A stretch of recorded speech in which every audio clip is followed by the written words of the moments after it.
Hello everyone, চলে এসেছি biryani recipe নিয়ে। হ্যাঁ, আমি বিরিয়ানি করেছিল সেই রেসিপিটাই তোমাদের সঙ্গে শেয়ার করছি। তো প্রথমেই বিরিয়ানির যে মাংসটা সেইটা হলুদ, লবণ, টক দই আর গোলাপ জল, কেওড়া জল দিয়ে ভালো করে ম্যারিনেট করে রেখেছে।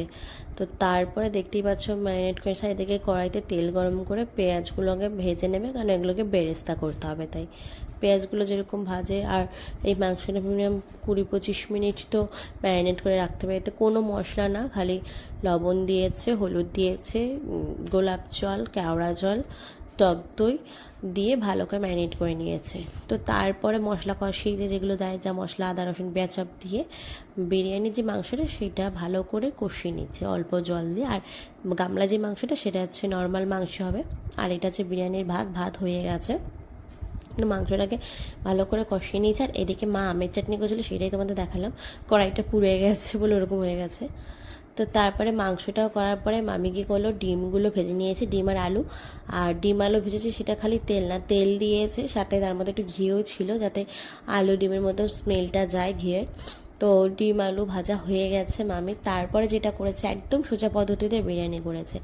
একটা বড় ডেচকিতে ভালোভাবে ঘি মাখিয়ে নিয়েছে, নিচে তেজপাতা, তোমার গোটা গরম মশলা দিয়ে কিছুটা ভাত চারপাশে ছড়িয়ে নিয়েছে। তার মধ্যে দিয়েছে লবণ, চিনি আর জায়ফল জয়িত্রী গুঁড়ো যেটা করে রেখেছিল সেই গুঁড়োটা দিয়েছে। আর এইটা হচ্ছে ঘিয়ের মধ্যে লবঙ্গ, গোলমরিচ, দারচিনি, তেজপাতা দিয়ে একটু হালকা ভেজে নিয়েছে, এটার গন্ধটা ভালো আসে। তো দেখো সেগুলো দিয়ে সব কিছু মিশিয়ে নিল। তারপরে জায়ফল জয়িত্রী গুঁড়োটা দিল, যেটা তোমাদের বললাম আগে, এটা ভুল করে ফেলেছে, এটা পরে দিয়েছে।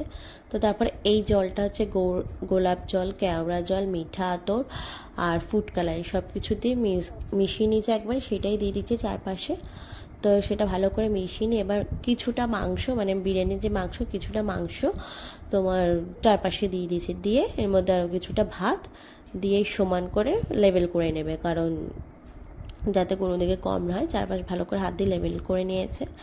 তো তারপরও এখানে একটু লবণ, চিনি, গোলমরিচ গুঁড়ো, ঘি যা যা দিয়েছিল আগের বার সেইগুলোই সব দিয়েছিল। প্রত্যেকটা 2টো লেয়ার করেছে, 2টো না 3টে লেয়ার করেছে, 3টে লেয়ারে সব অল্প অল্প করে দিয়েছিল। ওই সেই জলটা, গোলাপ জল, কেওড়া জল, মিঠা আতর, তারপর ফুড কালার হালকা সামান্য পরিমাণে দিয়ে সেই জলটা দিয়েছে, খুব অল্প পরিমাণে দিয়েছে সব কিছু। আর এবার দিয়েছে বেরেস্তাটা। আর বিরিয়ানিটা যেমন লাইট হয়েছিল সেরকম টেস্টি খেতে হয়েছিল। সত্যি মামি খুব সুন্দর বিরিয়ানি করে। আমি একদিন মামির মতন ট্রাই করবো, দেখি হয় কি না।